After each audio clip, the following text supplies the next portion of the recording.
everyone, welcome back to my YouTube channel. I am your Gen Z advocate and today I am going to tell you that how to read Bare Act. Bare Act कैसे पढ़ें?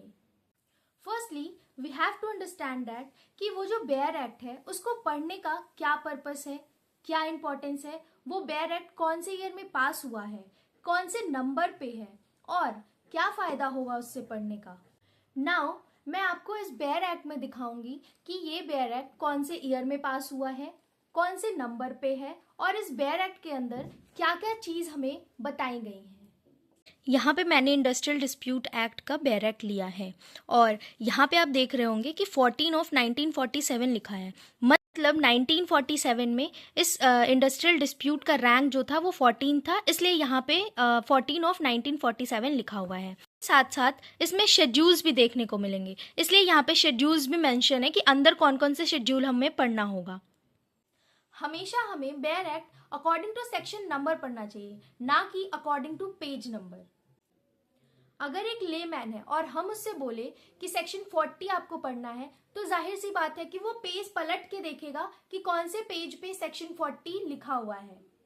Now this is very important for a law man और अ CS, CA और CMA student कि by section number हम bare act कैसे, और अगर हम सेम टू सेम चीज किसी लॉ मैन से बोले तो वो सेक्शन के अकॉर्डिंग दिखाएगा कि यहाँ पे सेक्शन 40 है. अब मैं आपको बताऊंगी कि अकॉर्डिंग टू सेक्शन नंबर हम कैसे पढ़े, हम बेयर एक्ट में अकॉर्डिंग टू सेक्शन नंबर कैसे ढूंढे कि ये सेक्शन कहाँ पे है, ये सेक्शन कहाँ. आपसे किसी ने बोल दिया कि सेक्शन 20 निकालो, तो आप अकॉर्डिंग टू सेक्शन नंबर कैसे निकालोगे?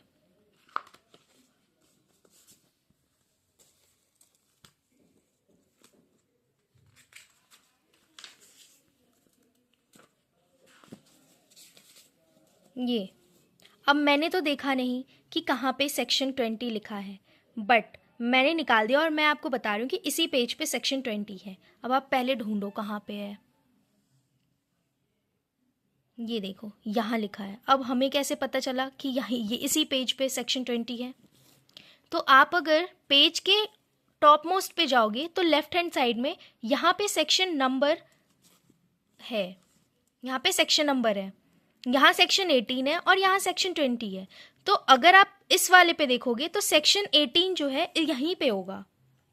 This one is section 18, this one is section 18 and यहाँ पे सेक्शन 20 लिखा है.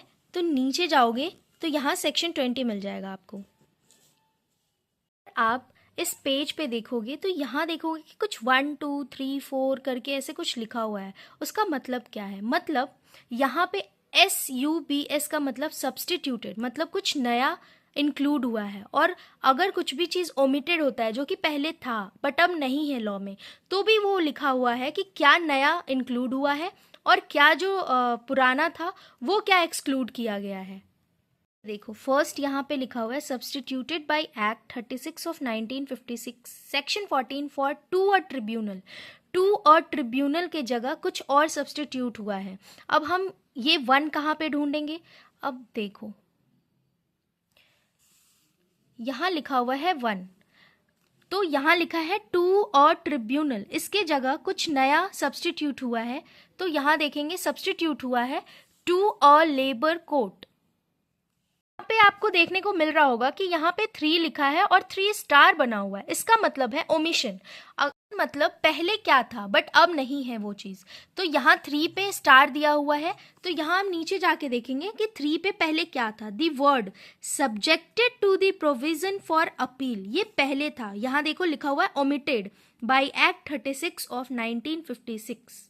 यहाँ लिखा हुआ है कि जो ये वर्ड जो है subjected to the provision for appeal वो ओमिटेड हो चुका है. अब ये पहले था, अब ओमिट हो चुका है.